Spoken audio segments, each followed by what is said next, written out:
motivasyon mo na gusto mo silang patahimikin. Ngayon, ang naiisip na motivasyon kung bakit mo patahimikin si Senator Marcoleta ay para hindi siya actively makapag-participate doon sa impeachment trial ni VP Sara Duterte. Pero kung ang pag-iisipan lang natin ay self-preservation at self-interest ng BBM administration, tama ba? Makatwiran ba ang move ito? Hindi eh. Bakit po? Hindi naman natatakbo si BBM sa 2028. At pangalawa, hindi nakampi ang taong bayan pagdating sa impeachment ni VP Sara Duterte. Therefore, kapag wala naman siyang kaya sa 2028 at inalabanan niya ang taong bayan, bakit pa rin niyang patuloy na inuusig si Senator Marcoleta at mga oposisyon doon sa impeachment ni VP Sara Duterte? Ang sabi po nila ay dahil mahina si BBM. Timid si BBM. Ako, isa akong Ilocano. Galing akong Isabela. Pareho kaming maitim ni BBM. Pero totoo lang, may affinity ako kay BBM. Dahil pareho kami ng pinanggalingan. Nag-root ako sa kanya para maging successful. Pero kapag ang leader mo ay mahina, ay push over, tinutulak-tulak lamang siya ng mga influensya sa paligid niya, may tiwala ka pa ba sa kanya? Wala na po.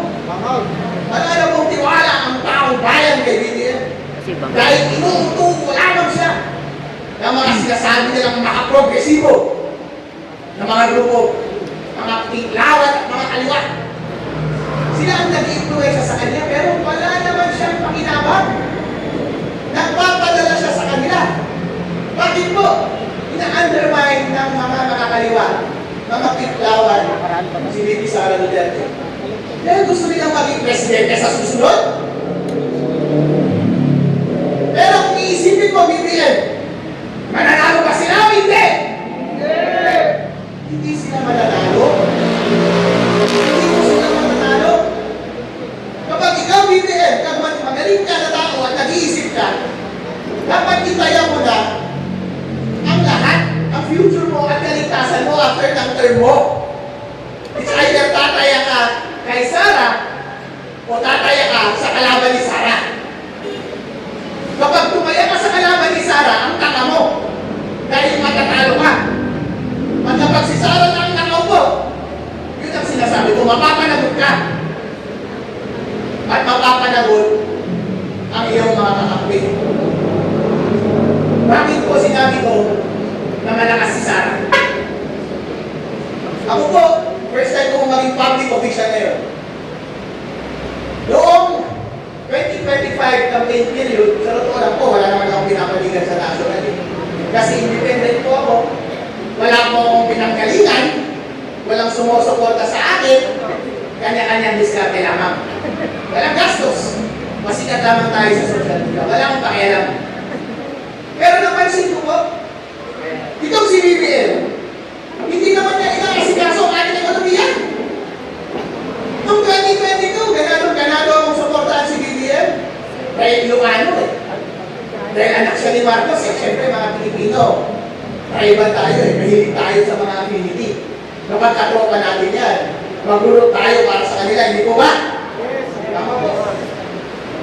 Iniisip namin noon, magkakataon na ito ng aming lahi, nabawiin ang aming silang reputasyon.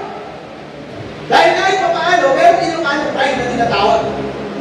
Kasi noong naging presidente si Ferdinand Marcos Sr., may konting pride na ginawa. Kahit pa paano, may angat na konti ang ating ekonomiya. At proud tayo bilang mga Pilipino sa buong mundo. Pero sa mga uling panahon ng kanyang pamumuno, ninakaw niya ang pera ng taong bayan. Nakakahiya at siya ay bumagsak. Pero yung pride na nasa puso namin nandun pa rin. Noong siya ay bumagsak, nahiya na kami. Nakakahiya. Ano bang ipagmamayabang mo? Matalino nga si Ferdinand Marcos Sr. Meron siyang nagawang mabuti sa ating bansa. Kurap naman! Binawi naman niya sa korupsyon. Kaya nakakahiya. Kaya nung tumakbo si BBM, ayun, chance na sana natin yun, di ba mga kababayan? Mga Ilocano, makabawi. Bumalik yung pride namin. At bumalik rin yung pride ng buong Pilipinas. Dahil nung panahon ng kanya naman, number 1 tayo. Sa ating mga kapitbahay. At nauuna tayo. Iniisip natin doon, kaya hindi nila siguro uulitin ang pakasimpleng trabaho. Mayaman na siya eh, hindi ko ba? Marami nang nakurakot yung tatay niya eh, hindi ko ba? Bakit ka pa magnanakaw? Ang simpleng trabaho mo na lang ay maungarin ng bansa. Ang confidence ng taong bayan nasa iyo noon. Kasi nasa iyo ang north ng Philippines, nasa iyo ang south. Kasi kasama mo si Bibi Sara Duterte. Pero itong si BBM, tanga. Duldaw. Tanga. Hindi niya inisip. Sayang. Ang unang ginawa niya, kinalaban niya yung kalahati ng Pilipinas. 2/3 ng Pilipinas, sinaway niya. Visayas at Mindanao. Pinakulong niya si Digong. Pina-impeach niya si Sara. Tapos yung ekonomiya, hindi natupa. Tapos yung pera ng taong bayan, tinakaw!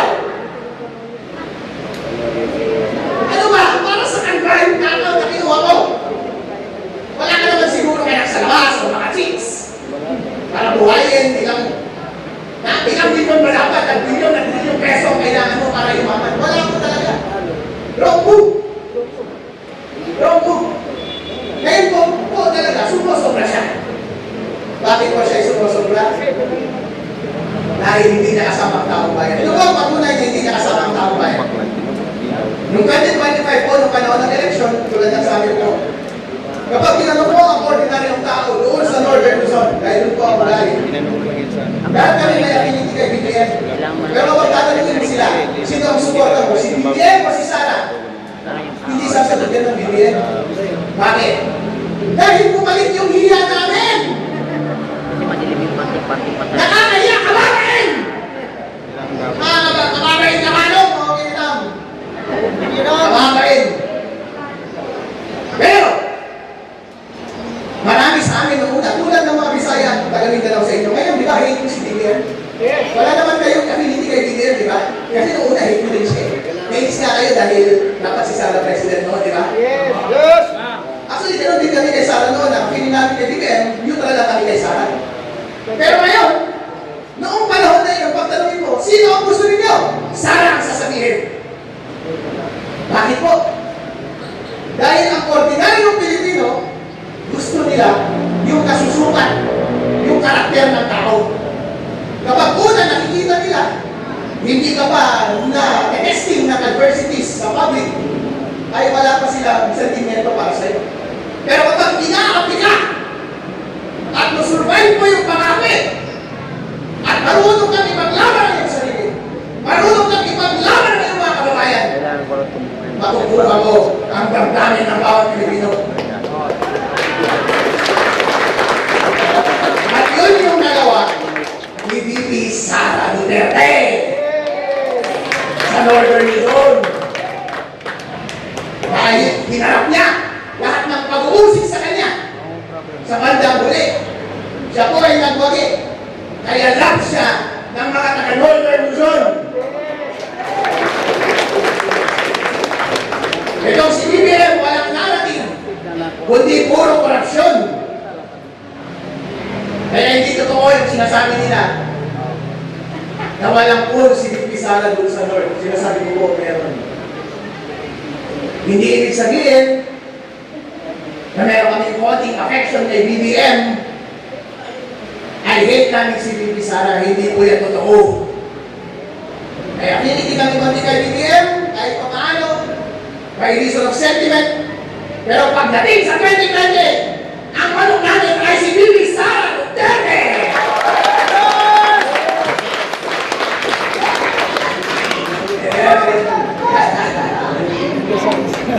Yan po ang totoo. Yan po ang individual. Kailangan po natin bumani doon sa tao, number one. Kahit sabihin po nila, ang pari sinasabi nila, SWAT na yung ano sa kung kanya. kanino kayo mga pari, hindi naman perfecto yung tao na yan. Okay lang na hindi perfecto. Kesa lang naman na may posibilidad na manalo eh. Kaysa naman magnangaw ka yan. Na kung ano-anong sinasabi mo, hindi naman mananalo yung manok mo. Anong maasahan mula sa'yo? At mula sa panig ninyo? Hindi po ba? Kaya yun po ang dahilan. Kaya ang buong Pilipinas, kung mag-stake sila ng future nila, i-stake nila sa tao na may pinakamalakas na posibilidad na manalo. At ibibigay nila yung confidence nila sa kanya. Kaya ang suporta ng buong Pilipinas ay kay VP Sara Duterte ngayon. Sino ba ang pumokontra kay VP Sara Duterte? Sino ba ang manok nila sa 2028? Si Risa Ontiveros? Hindi! Umaga. Si Tulfo? Risa na kayo. Hindi na tao to. Kumokorma din sa North yan eh. Bubog! O diba? May kamag-anak sila sa North. Sa North namin. Hindi naman yan gusto eh. Si Ontiveros, kumagastos. Hindi naman gusto ng taong bayan. Hindi naman kilala. Mga NPA lang may gusto. Kaya alam natin na hindi sila mananalo. Tama po ba? Tayo ngayon, oh. Eh, hindi naman tao talaga. Nagtago si Payo. Kapag mawawala ka na dyan kasi VP Sara na ang presidente, Wala namang din. kawawa talaga ang pamilya ko. Kaya mag-isip-isip ka lang. Sabi nga ng BTS, hindi ko ba? Sabi ng election Kasi mo, ang ano yan, babatay na. we rest on the statement of President Bongbong Marcos na ayaw nila ng impeachment. Dahil papagulo lang ng impeachment. Hindi po ba? Eh, hindi natin alam kasi push over itong idol natin eh. Mabilis sa ulo. Ngayon po, inatempulit nila na pabagsakin ng imahe ni VP Sara Duterte sa mamagitan ng impeachment trial, mini trial nila sa Committee on Justice.